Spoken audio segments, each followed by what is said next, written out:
Hello, everybody. It's Kelly and Jim from the X-Files Preservation Collection, and we're here talking with Frank Spotnitz, the man of many titles from the X-Files, writer, producer, director, story editor. We're thrilled to have you, Frank. How are you today? Very good. Thank you for having me. It's a privilege that you're able to join us. Yeah, we're very excited to talk to you. My pleasure, really. So I want to start with something I don't know that anybody's asked before, but what did you do before the X-Files and how did you get involved with it? Oh, that's such a good question. This is my second career. My first career, I was a news reporter. Awesome. And so I was editor of my college paper at UCLA, and then I went to work for UPI, which was a wire service in Indiana, and then in New York City. And then I worked briefly for the Associated Press in Paris. Nice. And then I decided I just didn't want to be a reporter anymore. And I moved back to Los Angeles to go to film school. And while I was there, I freelanced for Entertainment Weekly magazine, Rolling Stone, a bunch of other periodicals. And I went to the AFI and I graduated. And my first job upon graduating was the X-Files. That's my first job in Hollywood. Pretty good one. How did that all come about? How did you end up getting that awesome gig? So unfortunately, this is not like a strategy anybody else can replicate. Anybody out there who wants to be a writer in Hollywood. When I first moved back to LA, I was invited to join a book group. And the theme of this book group was books you should have read in high school or college, but you didn't. So it was like classic books. Right. And in that book group was a guy writing TV movies for Disney named Chris Carter. Wow, that's crazy. So I was in that book group for, I think, 2, maybe 3 years, and Chris was in it as well. And I saw him every 3 months. You know, we had dinners and talked about these books. And toward the end of the book group, I remember him saying he was working on a TV series about aliens. And the book group ended. I didn't speak to Chris. I finished film school. And one Friday night, I was at a friend's house. It was one of my colleagues from film school. And the TV was on, and I look, and sure enough, I see created by Chris Carter. And it was the premiere episode of The X-Files. Wow, that's crazy. And I'm like, oh, this must be the show he talked about. So I started watching. And of course, I loved it, but I didn't call him or anything. You know, I didn't feel comfortable. And toward the end of the first season, a friend of mine whom I'd grown up with in Phoenix, Arizona, who was also in Los Angeles trying to make it as a writer, said, don't you know that guy, Chris Carter? I said, yeah, we were in a book group a couple of years ago. And he goes, well, I want to write for the X-Files. Will you call him for me and see if he'll hear my ideas for some episodes? I'm like, wow. I mean, this is how smart I am. It never occurred to me to call Chris, right? I'm trying to make it as a writer too. I never thought to do that. But I'd known this guy since I was 10 years old. I said, this is very uncomfortable, but okay, I'll do it. So I call Chris, he takes my call, and he says, no, I won't hear your friend's pitch. But if you have any ideas, I'll hear yours. All right. So it wasn't that hard for me because I'd watched every episode. So I came up with 3 ideas. I went into pitch. I thought it would just be him, but as I recall, it was him, it was Sarah Charno, it was Howard Gordon, maybe somebody else was in there too. And I pitched my 3 ideas and he shot them all down. Didn't buy any of them. And I walked out of there a little embarrassed and thinking, well, that was a big waste of time, sort of disheartened. And I'm not really sure how much longer it was, probably another 4 to 6 weeks, when he called me. And he said, I didn't buy any of your ideas, but they were all good. Here's what was good about this one. Here's what was good about that one. He said, I'm losing a couple writers. Now, later on, I discovered the writers he was losing were Glenn Morgan and Jim Wong. Okay. But he said, I'm losing a couple writers. So rather than you writing an episode as a freelancer, why don't you come on staff? All right. And that's how I got hired by the X-Files. That's crazy. Wow. It's a good story. Yeah. And that's why everyone keeps socializing. Yeah. Yeah. Wow, well, I got to tell you, it was a very competitive, tough environment. I was green as green could be. But I think I had an instinct for the show right from the beginning. There was something about the show that I just understood right from the beginning. And I think Chris saw that about me. And I think I proved my value as a producer, like going in and editing and helping people with stories and sound mixes and so on, which gave me the time to grow as a writer. And Chris supported me through that journey. So it took me a little while to get my chops up, but with his support, I was able to get there. It's an amazing story. Awesome. Unbelievable. When you talk about like producer, executive producer, what is the difference between co-producer and executive producer?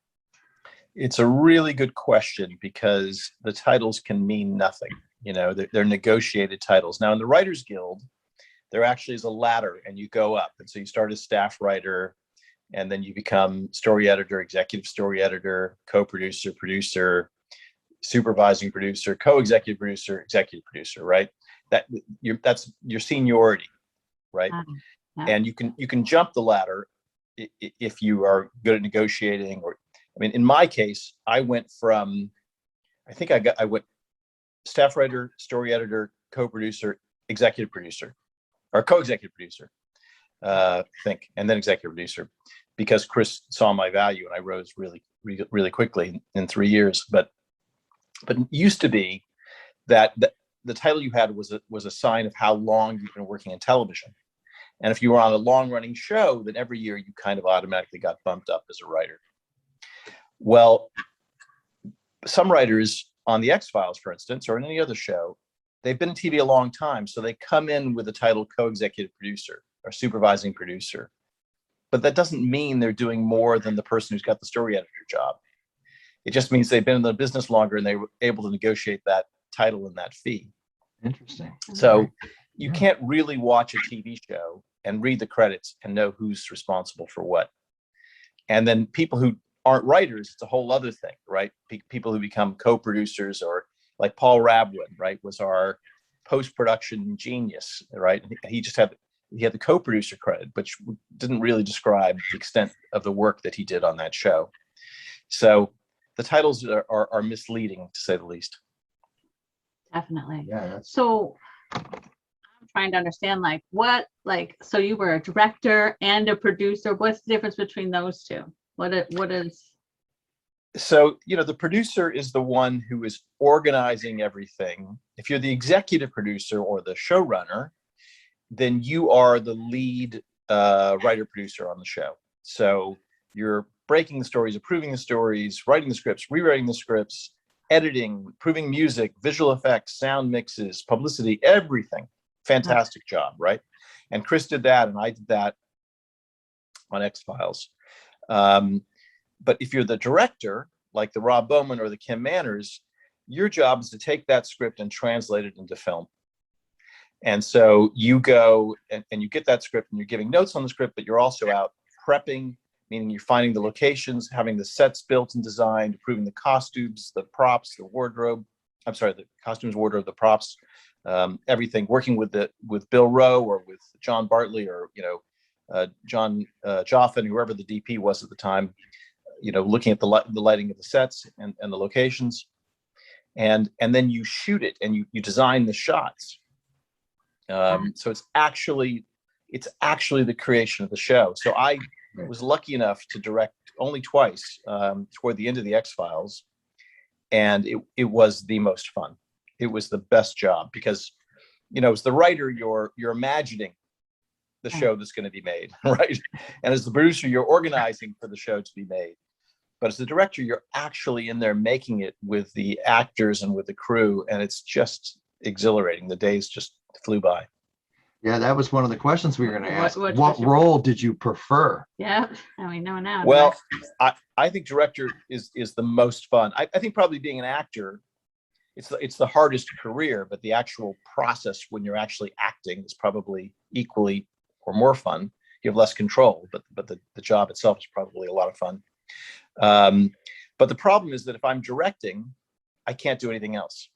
Right. So, when I directed, it was a minimum of 3 weeks where I can't be, helping break other stories. I can't be in the editing room. I can't be doing all the other jobs that that was my main job in the X-Files. So that's why I only did it twice. And to be honest, I wouldn't have done it at all.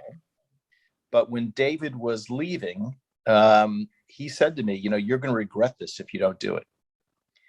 And I thought, he's right. And so really, I forced myself to find the time toward the end of season, was it 7 or 8, when I did Alone. And David was absolutely right. I mean, I'm so glad that he pushed me to do that. And I would do it again, but unfortunately, my career, or fortunately, has been spent writing and producing. And it's been very difficult for me to sort of carve out time to direct, which I think is just a joy.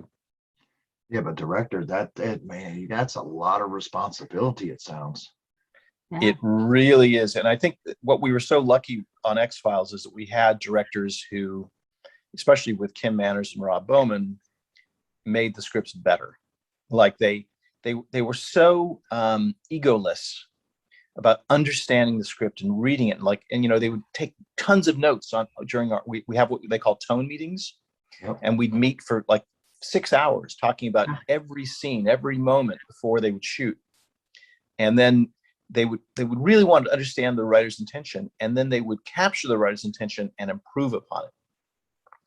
And that's a joy when you've written something, or and when you're a producer, to watch the dailies come in and just go, this is better than I imagined it was going to be. Now, I have to say, most directors, that's not the case. Most directors, you're like, oh, why did they do that? Now you have to try and fix this editorially. But in the case of X-Files, I'd say we got luckier than most shows because we had such amazing talents working with us. Absolutely. Yes, definitely. So we were going to ask about like some different episodes that you did. So, Okay. So you were the writer on Our Town. That's season 2. Where did you get that idea from? That first off, that's in the top 5 of our favorites. Yeah. Oh, thank you. Well, I have always been horrified and fascinated by cannibalism. And, I sort of stumbled into the mythology episodes. So, Colony Endgame ended up being my first. But then when it was time to write my standalone, I thought, cannibalism, I just find it absolutely horrifying, and it just captures my imagination in a really morbid way. And this is pre-internet, really. Yep. And I remember going to the UCLA Research Library to try and, do some research on cannibalism. And all the books, the pages were torn out. I thought, well, this is a good sign. Other people think it's interesting too, because they've torn out the pages from the books about cannibalism. And my brother is a neurologist, and he told me about Creutzfeldt-Jakob disease, which of course later became a big thing in England with mad cow disease. It's the same thing. And when I realized that if a cannibal ate somebody who had Creutzfeldt-Jakob disease, that they would get sick themselves. They'd get food poisoning. Yeah. I said, now I have an episode. Yeah. And so from that idea of food poisoning led to chicken processing.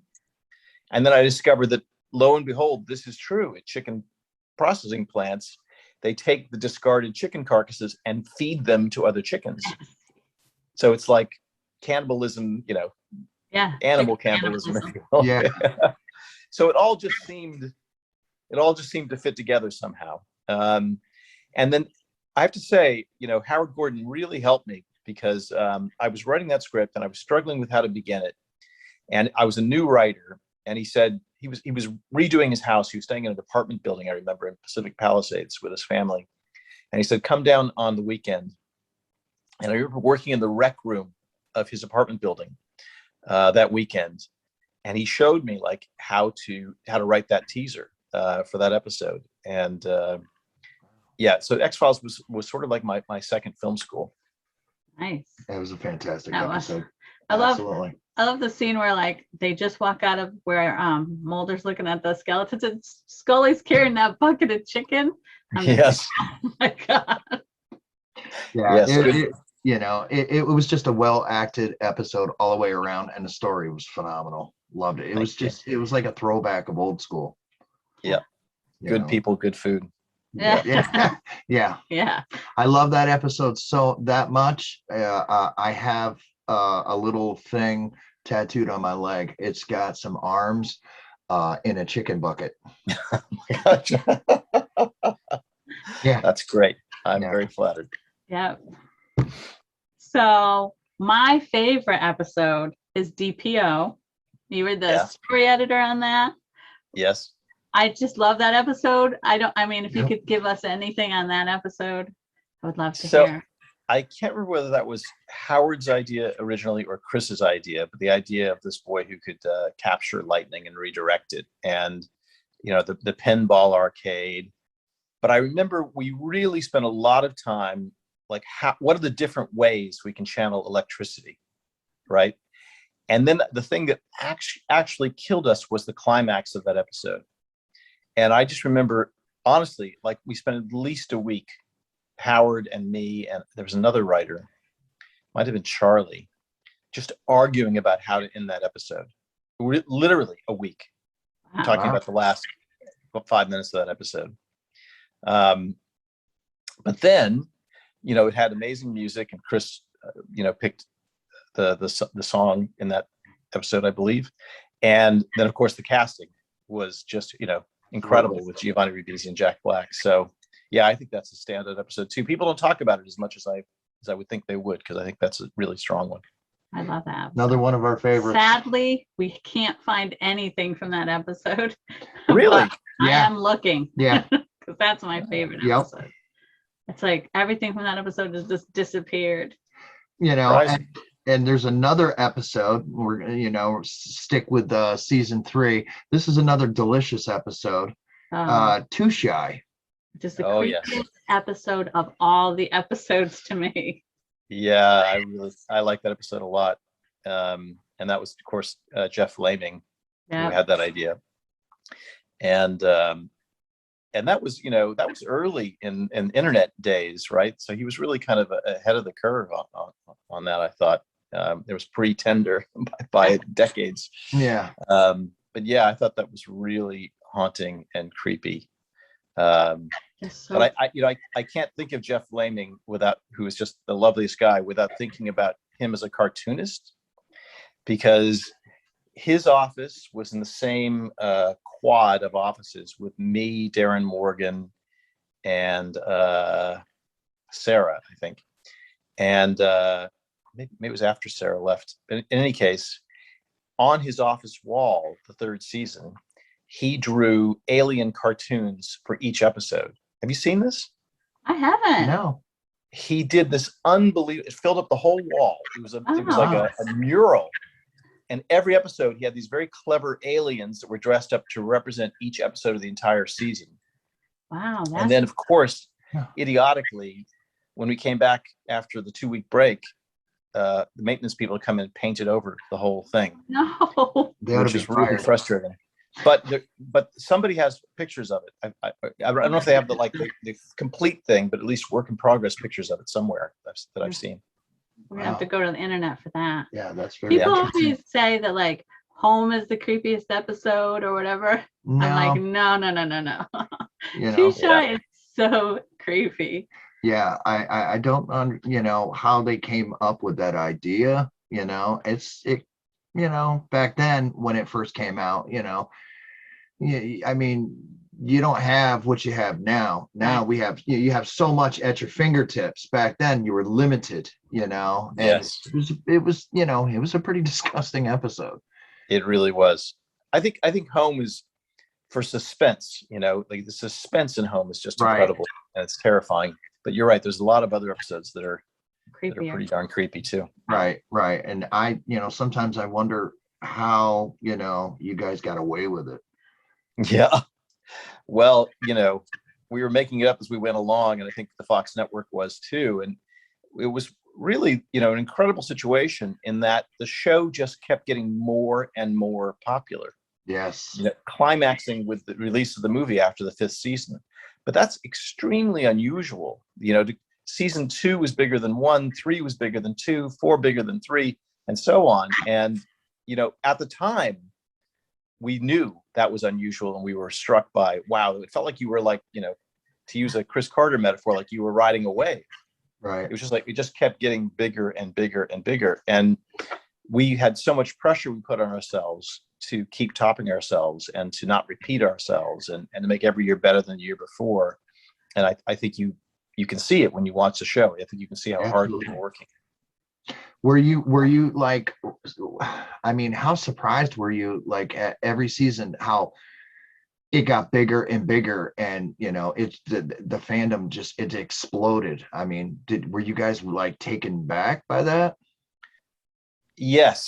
I mean, so I came at the beginning of season 2. So the show was already great, right? And already, succeeding.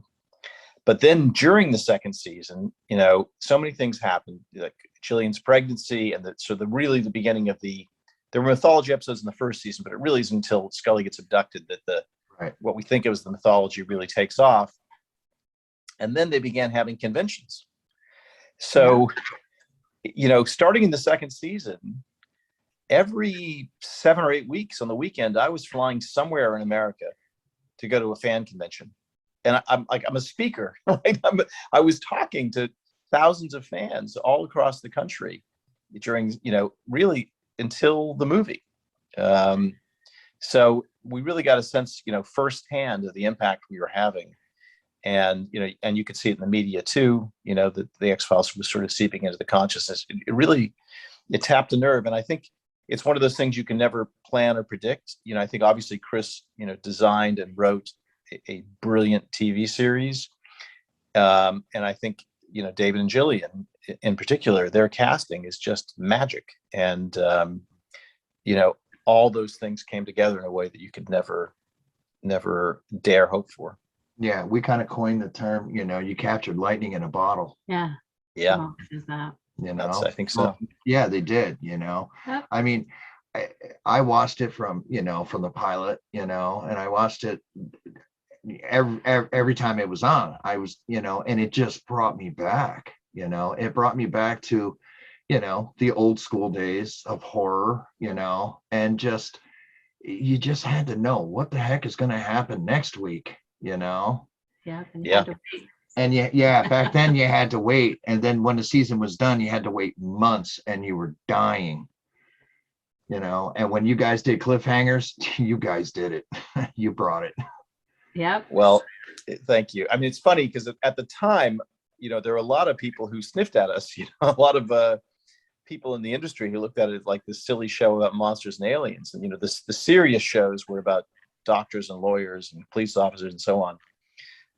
But we looked at it like we were like doing a movie every week. It's kind of a cliche, but we really thought, and it's true because the standalone format, each week, every monster, every supernatural phenomenon has to have its own set of rules and has to make sense on its own terms. It's not easy. You have to make up a new thing every time out, which you don't have to do, in other genres.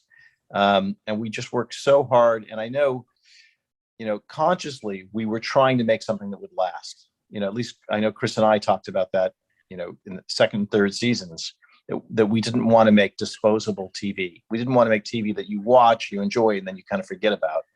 We wanted to make TV that stayed with you. And so the fact that you guys are here talking to me and it's, 2021, it's just a huge, very gratifying. Yeah, that's kind of, like what we're doing. We say all the time, like we go back and watch the episodes and it all seems, it's timely. There's no, you don't feel like, oh, look at this old show. You're not laughing at the effects. Like, when I watch some older TV shows, I'm like, look at that effect, you know what I mean? Things have, it holds up to this day. It holds up to the day. It holds up. And I like old school television shows, and every time I watch, X-Files right now, nothing's changed. It feels like, over 20 years ago, right. Well, and us personally, we don't want this show to be forgotten, I mean, it was a masterpiece back then. You guys were ahead of your time, and all the writers and directors and people behind the scenes, I mean, you guys, it's definitely television history that needs to be preserved. Thank you. Thank you for all you're doing to preserve it.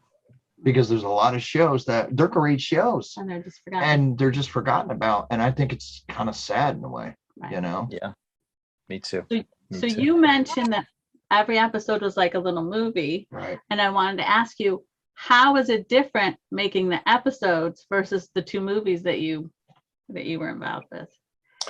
Well, the movies, at least the first one, we had a lot more money, you know, and a lot more time. The second one, not so much. Right. You know, I think to my regret and to Chris's regret, the second one, the studio, for whatever reason, didn't want aliens and wanted a small budget, and they wanted it sort of like episode of the week. And I think, you know, what we discovered when it came time to market the movie was that was, you know, whatever you think of the movie commercially, that was the wrong approach, because for the movie audience, X-Files was aliens. Right. And so for the movie audience, this movie was like, what is this? And even in some of the ads they did, the TV advertising for that movie, they tried to make it seem like they're aliens, and it's because it's like they made a mistake, you know, commercially. But the first movie, first of all, it was a giant jigsaw puzzle because we had to plot it out a year and a half before it was going to be in the theaters, right? We had to like imagine where the TV show would be at that point. And we knew we had to give answers to the mythology. They told us that you've got to promise answers so that people will go pay for tickets to see the movie. But we just said, let's do stuff we can't afford to do in the TV show. And that's why we began, you know, in the ice, you know, in frozen Texas, you know, with cavemen. It's like, you could never shoot like that. You know, we did a little ice, you know, as you know, in my first episode, in game, you know, freezing the soundstage. So, but to do something of that scale and to go in the glacier and all that stuff, that's movie stuff. So we really wanted to take advantage of the big screen and the B dome and the chase in the cornfield and so on, and the, you know, the spaceship itself. You know, at the time, those were giant things that, you know, as big as the TV show we never could have we never could have mounted. And so we really, like you said, we thought of each episode as a movie, but now this was a movie with movie resources, and we were determined to take advantage of it. And I think, you know, Rob is such a gifted director, and that really suited him. You know, he was the perfect guy for that job. Well, yeah, I'll know when Fight the Future when it came out, I was first in line at the movie theater, and I still have all my ticket stubs. I seen it 13 times in the theater. Wow. Good man. Man. Yeah, it was good. I've told this story before, but the night that it opened in Los Angeles, one of the executives at Fox rented a minivan, and Chris and I were in the back with him, and we drove around from theater to theater across Los Angeles, just walking in and watching how the movie was playing. And this is the highlight of my whole X-Files experience, because we walked into the Chinese theater, Grauman's Chinese Theater on Hollywood Boulevard. And there's a little room it's a massive cinema. I don't know how many seats it is, 3,000. It's a huge theater. But there's a little room at the back that's hidden. That must have been where, like, you know, Harry Warner or Louis Mayer, or, you know, all the old time movie moguls used to go and watch audiences from this little room. And we got to go in that room to watch the audience watching the movie. And it just so happened that we arrived right as Mulder and Scully were going into the hallway. Yep. Just as Mulder was telling Scully what she meant to him, just as they were about to kiss. And then, of course, B. And to watch all those people screaming at the screen because Mulder and Scully did not kiss. I mean, it just told me so much about how much the audience loved these characters, how engaged they were. People are screaming about two people not kissing. Yeah. I just thought, you know, you can't top this. And we didn't. That was unforgettable. It was a great movie. Yeah, definitely. You know, as a matter of fact, we're going to be watching it when the weather clears up outside on a 185-inch screen. Oh, fantastic. That's the way to do it. We've created our own movies. Yeah. Since, you know, because you can't give up movies. So we've got the screen for the backyard. Yeah, yes. Exactly. So should we do more episodes? Do you want to ask any other episodes? Another episode that's a favorite of ours, you know. Can you tell us a little bit about Quagmire? Quagmire. Yes, Quagmire. So that's Kim Newton, and you know, Kim was a huge fan of Darren's, and so Darren, I worked on that a lot with Kim. And you know, I think what's so brilliant about that episode is it's giving you Mulder and Scully. It's like all Mulder and Scully. Now, that's what people want more than anything. But to sustain an hour narrative with just Mulder and Scully is tough. So, but I thought it was incredibly inventive. You know, it's like a play. But you know, David and Jillian are great. It's funny. It's scary. It's really smart. And when I saw that, honestly, that's what inspired me in Detour to write the campfire scene with Mulder and Scully, because I just thought, you know, that's the gold when you have the two of them together. Definitely. Yeah. Detour. No, not enough people talk about that episode. Right. That one's kind of like, you know, you got in the woods. Yeah, it's a good episode. Yeah. You know, it's a very good episode. Yeah, we live out in the country, so you know, yeah, there's a lot of trees a around lot of here. trees. Yeah, yeah. Watch that one. Well, it's funny because that was meant to be a money-saving episode, because if you think about it, it's all just trees, except for the little tourist center where they pull over on the side of the road. It's all trees. Yes. And there's a house at the beginning and a motel at the end, but it's very little. Well, it turned out it didn't save us any money at all. It cost money because we had the worst weather you can imagine. We had to keep doing reshoots. And we finally had to build that campfire on stage because we could not shoot it in the woods because it was so wet and miserable. Interesting. Terrible. You know, out of, you know, here's a question for you. Maybe, I don't know, maybe you'll be able to answer it or not. You know, do you have favorite episodes? Gosh, I have so many favorite episodes. You know, most of them are not mine. They're, you know, they're the other writers. They're you know, Chris and Glenn and Jim. And as a writer, and as a fan.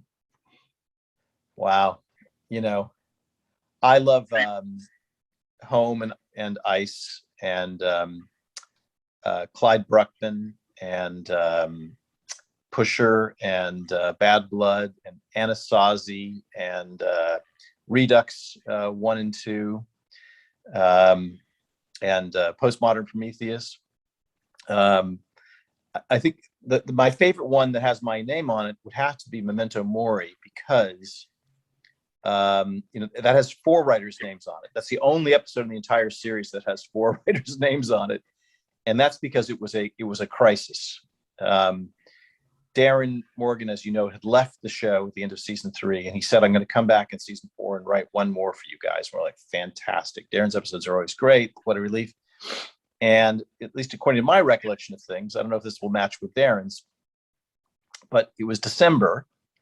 We were all exhausted. We had one more script to turn in before we got to go away for the holiday. And we thought it was going to be Darren's.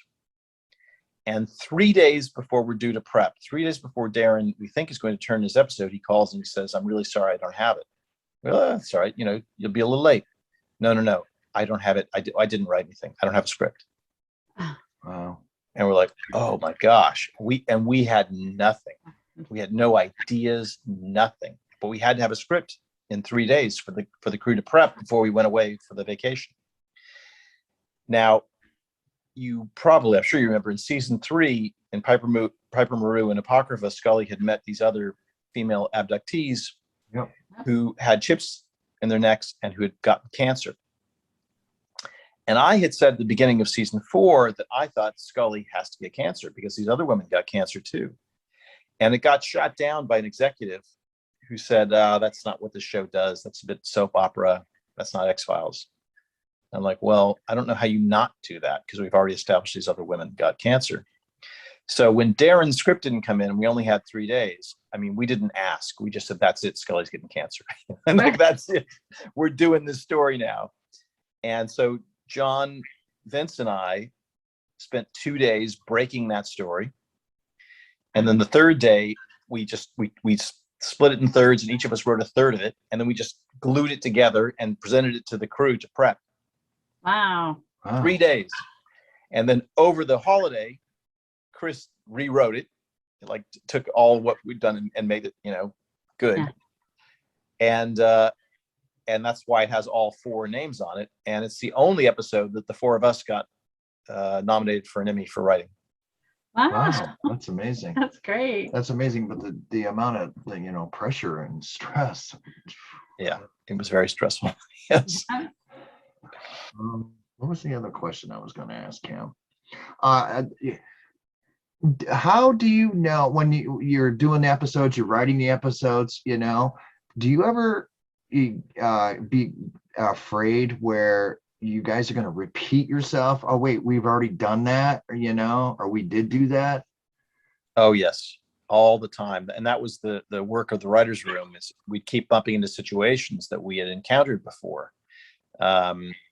And, because it's a genre, right? And I think one of the secrets to the show's longevity is that over time it became not just horror, but suspense, murder mystery, comedy, right? There's a number of genres that the X-Files did really well, but nonetheless, you start to run into familiar tropes, to the point that there was one episode where we started running into Pusher, and it literally became a sequel. Orison became a sequel to Pusher, because it wasn't originally intended to be that, but we just realized we were walking in the same territory as the original Pusher episode.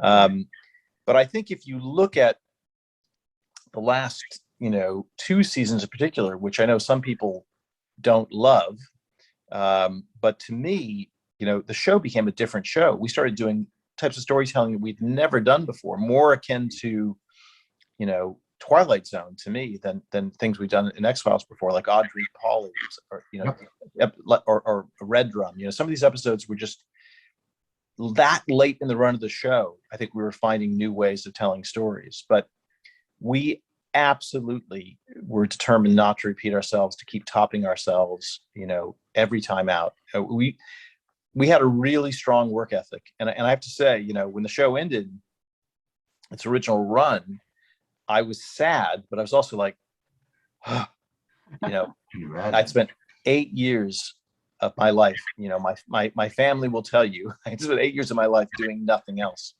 And to finally have a break was relief, actually.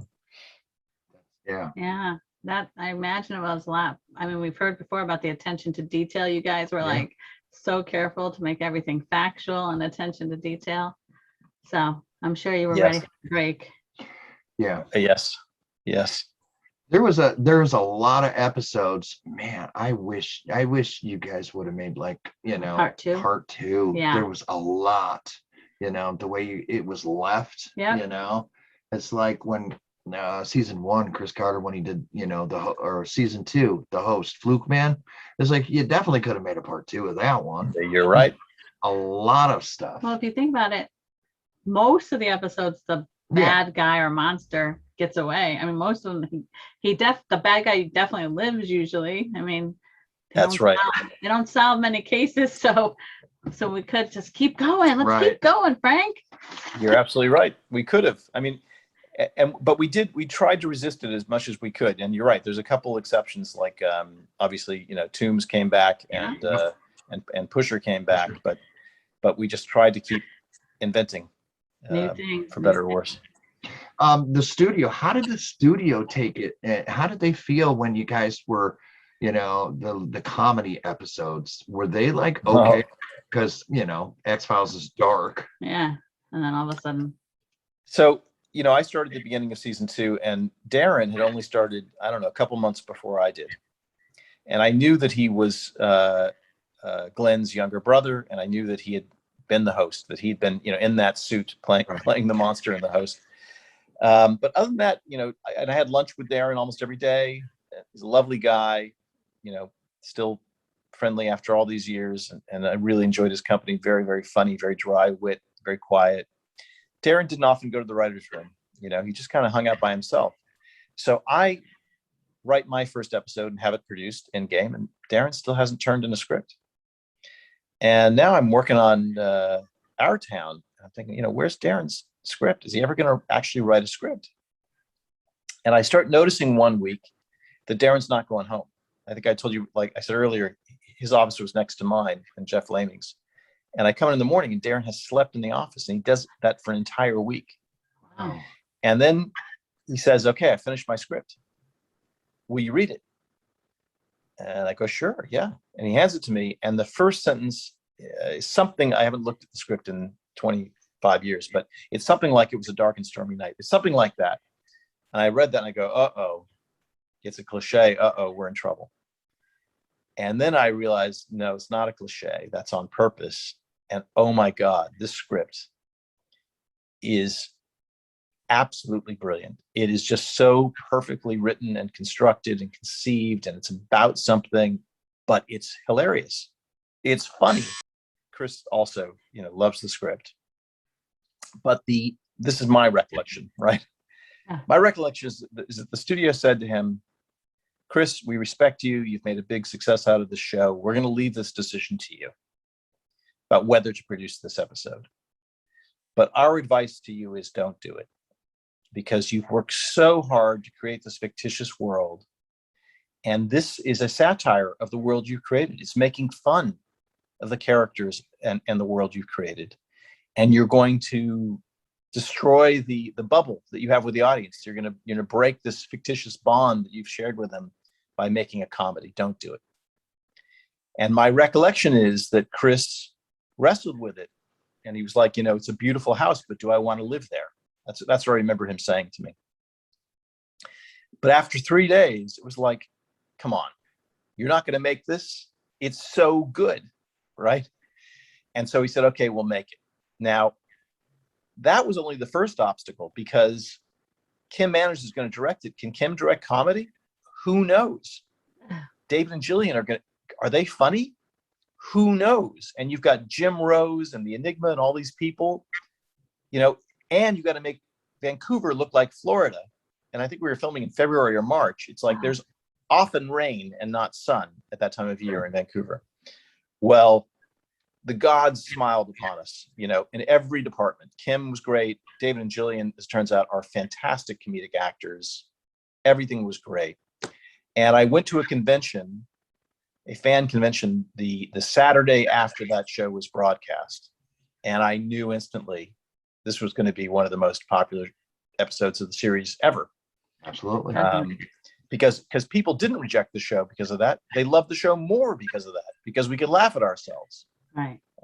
And as you know, then comedy became part of our toolkit. It was a genre we could then access, and we continue to access over the years. Yeah, it was a good episode. Brilliant Absolutely. episode. Brilliant. That's one of the ones we watch over and over again. Yes. Yeah. Great. All of Darren's episodes are just so brilliantly crafted, thought out, and funny, and they're always thought-provoking to me. And the Enigma is, he's a really nice guy. He's He's I really got to hang out with him. Yeah, he's a hoot. I got to hang out with him in Chicago when we were there. That was Yeah. He just came. We were still setting up our display, and I was like in there setting stuff up, and he just walked in the room and he grabs you. He grabs me and just dragged me out of the room with him, and I'm just like. And she's looking at me, and I go, if it's anybody from the X-Files that worked on just go with them and do whatever they tell you. I don't care. So, just go and be nice to them. I had to help him find his way around, but yeah, it was well done. It was so funny. Yeah, Yep. What did you think of? How was your experience at X-Fest 2? Oh, it was really nice. I mean, I had not done a convention in 20 years, and so it was really nice to see all the fans, that I'd never met before. And it was really nice to see all those X-Files faces, Yeah. And you really struck when you do a show, it is like a family. But when the show ends, you imagine I'll always see these people, they'll always be around, but some of them I hadn't seen in 20 years. And so it was quite emotional. And I said, we got together that Saturday evening when we were in Chicago, a lot of us. And, I said, I love the show, but I love the people more. And so it was really, I'm so glad I did it. So glad I went. Yeah, we hear that a lot. We've talked to a lot of people that worked on the show, and about the family, about the family aspect and how tight knit you all were. That you don't hear that a lot. Right. Well, the scripts would come in, and you could feel everybody wanted to make them, and everybody was giving it their best, and it was a real team effort. And I just think we were all united in common purpose. And it was, it was sort of something we were able to do it twice, because we had our original crew in Vancouver. Yep. And we were so close, and that was so exciting, because you really felt like you were building something, in Canadian television, in that industry. We were doing a show of incredible ambition, and it was really heartbreaking to lose that family. And then we found, another one in Los Angeles, and we may not see each other in person, but we're still all in touch, and it's like a bond we'll share forever. I never thought about that. Like, people always talk about the family atmosphere on the set and everything, but I never thought about that you had to move, and you basically, you got lucky twice, because people have said, that's not usually how it is on a show. There's always, it's like a family. There's people that don't get along. There's, but none of that on the X-Files, they say. And you guys got that twice. That's amazing. Yeah, we were really lucky. Some amazing stuff. Yeah. So you went to X Fest, and I personally am impressed with the fandom, with like that it's still so strong, and there's just so many. We got new kids come in, like remember that little girl that was there? She blew my mind. Yeah, the how young they are, and it's like, wow. I mean, it makes us feel good. Yeah, it's got to be gratifying for you to see the fandom still so strong. Absolutely. No, it's really exciting. And for me, my kids, I never, when they're young, I didn't particularly encourage them to watch the X-Files, but I would never push them to watch anything I've ever done. And the last, 5 years, my kids have watched the show without me pushing them to at all. And it's a real feeling of satisfaction. And I will watch the show not very often, to be honest. I mean, there's some episodes I have not seen. I probably watched them 50 times when we were editing the show, but I have not seen them since they were broadcast, some episodes. But I'll watch it and I'll forget what's going to happen next. Yeah, which is a great feeling. But when you do watch an episode, I mean, and you kind of remember, does it bring you back? Yes, it does. Then I remember certain problems or obstacles or moments that I'd forgotten about. And that's one of the funny things about, the human brain. Like, when I was doing the show at the end of, the ninth season, I could have told you the name of every single episode of all, 9 seasons in order, who wrote and directed it, what it was about. I mean, everything. It was all in my head. I didn't need, notes. But within a year or two, that started to fade away, because I didn't need that information anymore. Right. And that was one of the things about the X-Files. It was a very, very challenging show, in many, many ways. And we didn't write it down. There was no Bible. You couldn't just look it up. It had to all stay in your head, and it did. Amazing. Yeah, it is. Definitely amazing. All right, I'm so do you want to, I think most of the fans have followed you, but do you want to tell us a little bit about what you're working on now and what you're up to? So for the last 11 years, I've sort of stumbled into this. I've been living and working in Europe, in London and Paris, and I have a company called Big Light Productions. So with Big Light, I've done a number of, co-productions and big international series, among them the 4 seasons of The Man in the High Castle for Amazon, 3 seasons of The Medici for Netflix. I have a new series about Leonardo da Vinci that is already out in Europe, but will be coming out in the States soon. I can't say where yet, but look out for that. All right. So yeah, it's been really interesting, because it's not just science fiction, supernatural storytelling, all different genres that I've been able to do, which has been really great and unexpected, I have to say. It's gotta be fun to try your hand at all the different things. And it really is. All right. Well, thank you so much for your time. You have anything Thank else? you both. Thank you for everything you're doing. And I look forward to seeing the museum in person one day. Oh, we would love to have you. Yeah, we